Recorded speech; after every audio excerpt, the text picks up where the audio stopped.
What's going on? It's another YouTube video from me, I guess. Today, I've got in front of us a custom by Nathan Dewey. Now, this knife is just like friggin' sweet, man. It's got everything on it is steel. It's all 440C. It's I think around handle length is like 6 inches. Blade length is like just over 5, maybe. It's closer to 12 inches than it is to 11. So it's big and it's heavy. It's 11.7 ounces. Actually, it might be the length as well, 11.7. I don't know. I haven't measured it. And yeah. So, I mean, you can just see it's huge. I would compare it to another balisong, and like it doesn't even fit in the frame, man. I would compare it to another balisong, but the only other balisong that I have is a GP custom, which I'm fairly certain you, the viewer, do not have, so you wouldn't be able to reference it. But yeah, this thing's dope. It's the blade. We've got like 3 points, like 1, 2, 3. This edge here, it's kind of like a lum tanta looking thing, and that top swedge is sharp, but the blade is so long it's fine for flipping because you have so much of a unsharpened area that I probably will get cut by that specifically before the regular edge, which if I get cut by the regular edge is gonna suck because there's 2 recurves, and if this thing just comes down my fingers just like one nay after the other. The horns here kind of remind me of like the old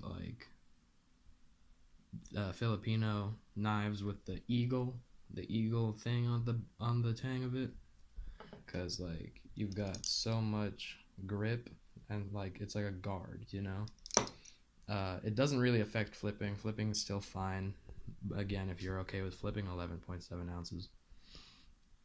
The handle, I asked him to do the handle pattern kind of like this old Taylor balisong, so on you just have these 4 holes and then everything else is solid. That's kind of why it's so heavy.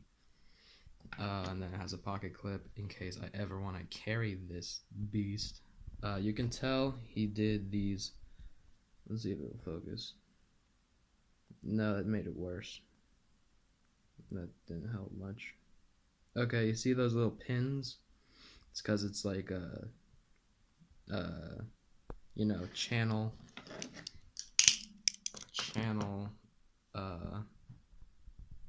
but sandwich as well construction. Like there's 3 parts to it, and the other parts are just pinned. The middle part's just pinned in.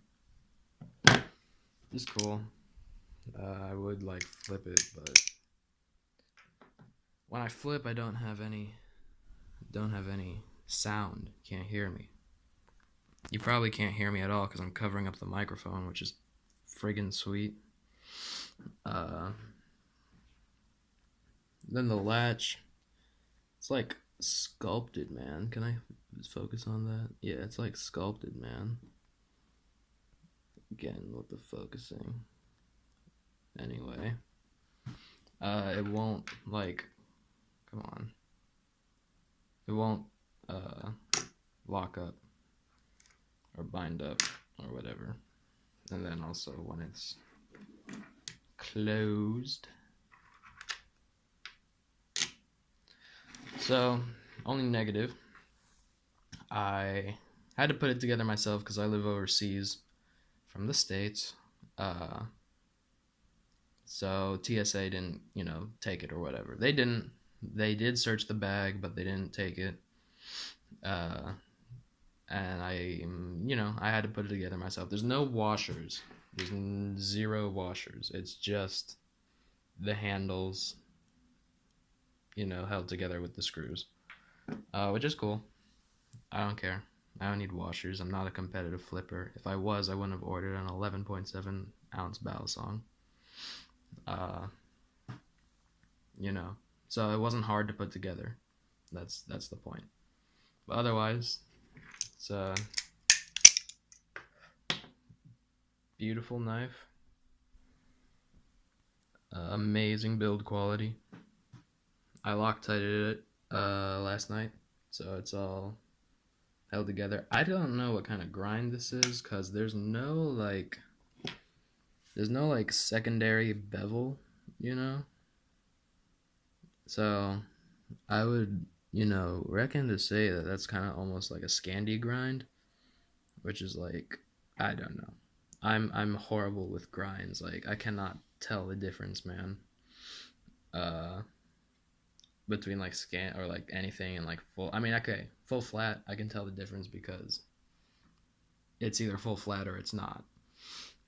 But yeah, there's also no markings on the blade anywhere. It's just dope. I can engrave my name onto it. I'm probably never gonna get rid of this one. And I said that before my other knife reviews, but I mean, I waited 3 years for this, so yeah, it's mine. Anyway, that's it. That's the video. Peace out.